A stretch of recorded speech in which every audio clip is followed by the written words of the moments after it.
For this exercise, we will use a cotton bud to add a little resistance. Gently place it on your philtrum right above your lip. Reach your tongue out and up to secure it. Feel the stretch and hold for a few seconds and gently release. Let's repeat this motion a few times.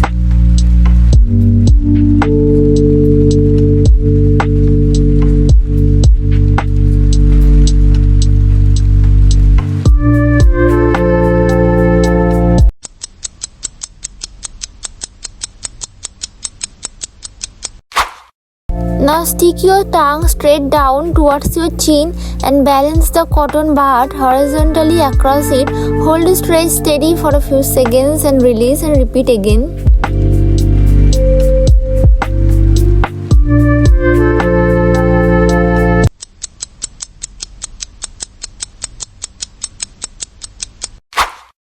Let's move to a side stretch. Gently reach your tongue to the right side, lightly holding the cotton bud in place. Feel the stretch and hold it for a few seconds.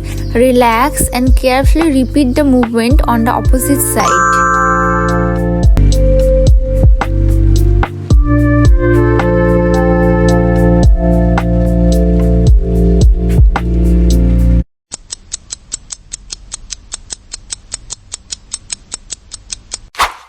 Now let's try a new position. Lay the cotton bud horizontally across your tongue. Slowly curl the tip of your tongue upward until it rests on your philtrum, trapping the cotton bud in place. Hold this upward stretch for a moment and gently release. And you can repeat this again.